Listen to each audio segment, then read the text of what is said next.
Nagbabalik ang PTV Sports. At para sa ating sports banter, ating makausap si Richard Solomon, ang presidente ng ICN Philippines Pickleball League Tournament. Good morning, sir. Good morning. And welcome here sa Magandang umaga, PTV Fifi and Paolo. Ayun, sir. Sir, unahan lang natin, pwede nyo ba ibahagi muna sa amin kung ano bang itong ICN Philippines? Kasi alam natin, itong ICN is known for bodybuilding talaga, solely. Pero dito ba, pwede nyo ba ikwento sa amin kung ano ba kasi? Tama po yung sinabi mo, Paolo, no, that ICN Philippines, ICN International actually started as a bodybuilding and fitness modeling sports organization. So it started off by Mr. Wayne McDonald, who is now the president also of the founder and president of ICN International or ICN Worldwide. Okay. Sa Philippines po, we are the latest member from the 108 countries of ICN International. Okay. So my brother, who is now the ICN Philippines president, who became a champion also in bodybuilding in Australia, because Australia based siya, Sydney. Since na-diagnose kasi siya, nagkaroon siya ng surgery. Okay. Nagkaroon siya ng stent, no? Nilagyan ng stent sa artery siguro sa puso niya. Your brother is? Ricky Solomon. Okay, Siya po actually ang ICN Philippines president. Okay. Ako naman po yung ICN for ICN Philippines as the ICN Philippines brand and tournament director. Okay. Yeah. And eventually they were also appointed me as the ICN Philippines Pickleball League country director. Ayun nga, from bodybuilding, pickleball tournament. Tell us more, what happened? Opo, ang ICN Philippines, ang ICN International is nag-expand po siya into other sports. So may mga pinipiling sports. So nung naging ICN brand and tournament director ako, my brother, Ricky Solomon, asked me, Kuya Cha, ano sa palagay mo ang pinakamagandang sports na bago or any sports that we could add up because ICN International is expanding. And since we have founded it here in the Philippines, ano bang masasuggest mo na?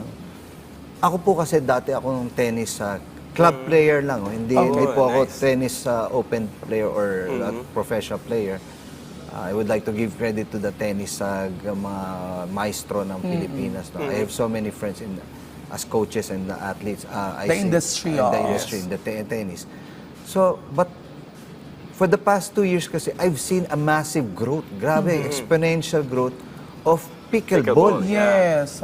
Pickleball. Now, of course, we know, just FYI, pickleball started actually in the States in 1965 by a certain congressman named Joel Pritchard. Yes. So parang... Ngayon ang ba umusbong ang pickleball? Actually, from partner, 1965? Actually, partner, nito lang nitong mga pandemic, doon na uso.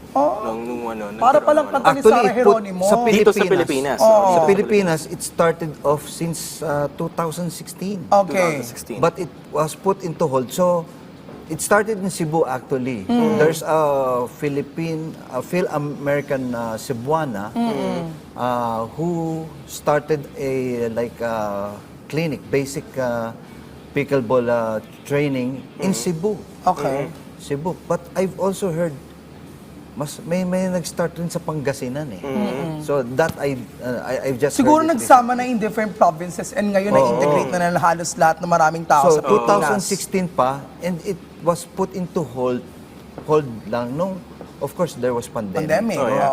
But nung nakalabas sa mga tao. But nung after that, nakalabas na. Biglang usbong eh.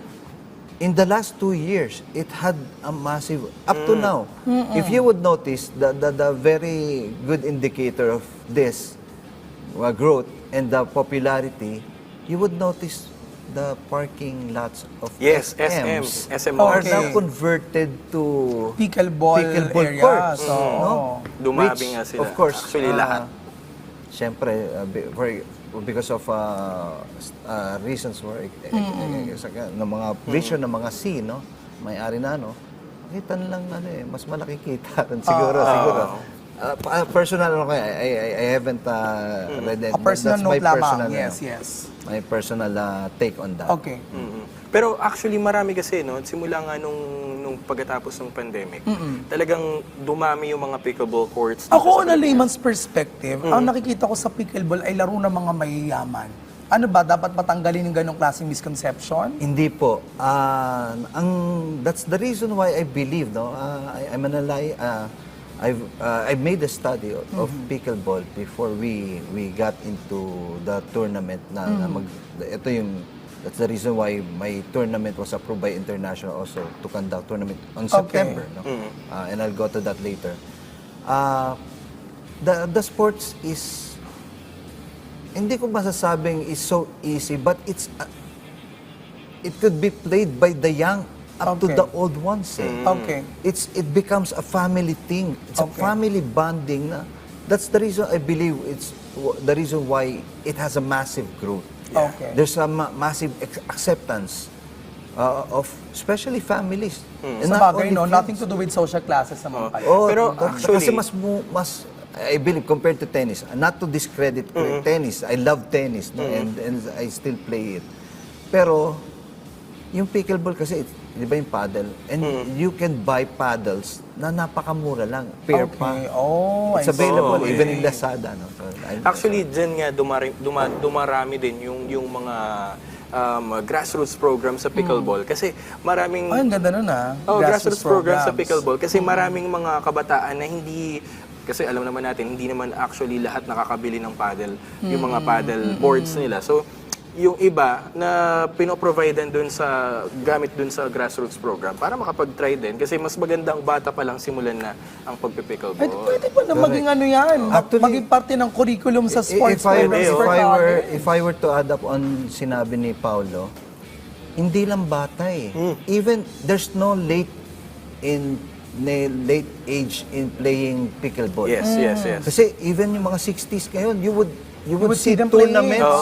tournaments hanggang 60 plus. Yes. Meron tayong tinatawag age na category. Masters Division. Ayun. Andun yung mga 50 and up, mga 60 and up. Andun. Let's talk about the goal and vision of the ICN Philippines Pickleball Tournament sa Lasmore. Opo, yeah. So, as I've said, nung pinasuggest ako ng Kapatid mo, Sir Ricky Solomon. And I chose pickleball, no? Kasi because it has massive exponential growth in the Philippines for the past 2 years. Ngayon, since the tournament that we'll be having was approved, no? In fact, pickleball as a whole was approved, and the tournament that I've submitted to the international for September, ang vision ngayon is malawak and ng ICN Philippines. Yeah. We first and foremost, we created the ICN Philippines Pickleball League.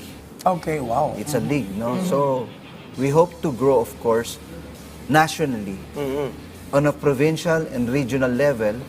Although there are so many organizations to credit them first na nariyan na, no, na just like PPF. So papasok na lang sila on the provincial level para makaakyat din. Ganun po ba mangyari for kami these po, organizations? actually, goal namin is to regional level.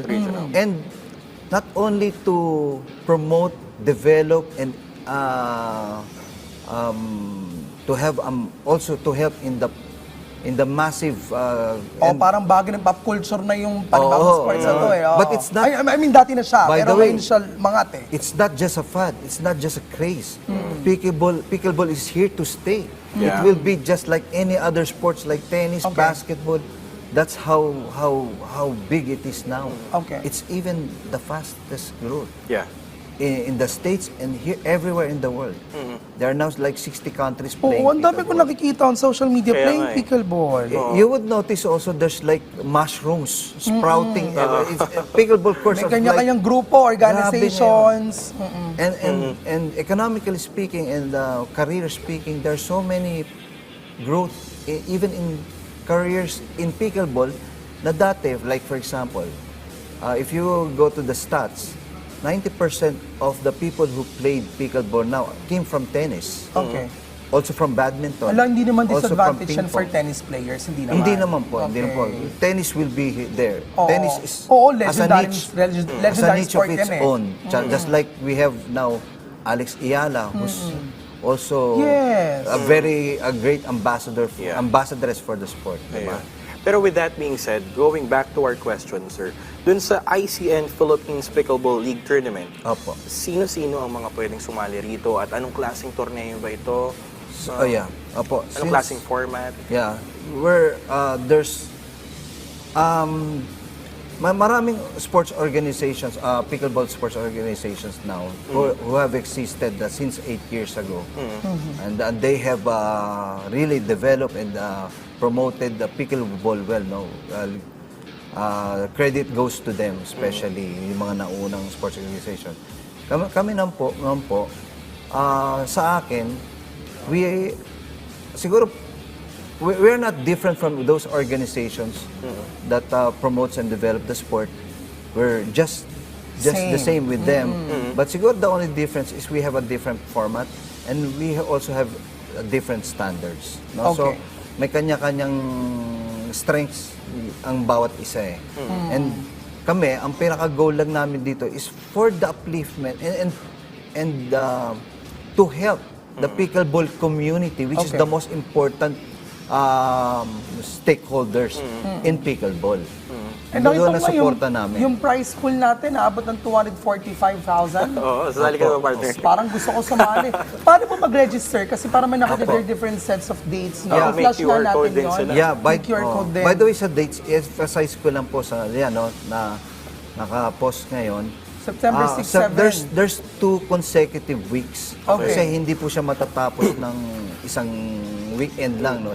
Which is September 6 and 7 is actually dedicated will be For intermediate for division. intermediate division. And the September category. 13, 14, advanced For division the naman advanced, yan. so- That will be happening on Chendesitas in Ortigas City. correct. Hindi. Ayan, a team can have up to 9 pairs. Ayan, 3 age Opo. divisions, 19 plus, There are 16 35 plus. teams Ay, 16 for teams. for ano. I've heard it would be the biggest so far of a number of teams that would compete Okay. in just a week. 2,500 2 pesos days. kapag Okay, sir. sasali. Last question. Ano lang, sir. Dun sa biggest, kasi nabanggit mo yung biggest team na pwedeng ano. Ilan ang ina-expect natin na lalahok dito sa tournament na to? We hope to have 16 teams, and that's since there's like 18 players or 9 pairs, 18 players per team. So we're expecting 16, so that's 288. Oh. And the second week, that if you have to add it up, another 16 teams, that hopefully that's like about 288 times 2, 576, I think. Ayun, marami-rami yan sasali dyan. Hopefully, ha? Looking hopefully. forward. Hopefully. Social media accounts? Oh yeah, we have our pickleball page, Facebook page. Oo. ICN Philippines Pickleball League. Okay. And the Facebook group, ICN Philippines, just the same. Ayan. Pickleball. Message lamang sa kanilang social media accounts for other details, lalo na sa mga gustong sumali. Well, anyway, on that note, maraming salamat po, Sir Richard Solomon, Thank you so ang much, sir. presidente Thank you ng po. ICN Thank Philippines you for Pickleball having League us. Tournament. Thank you so much. We having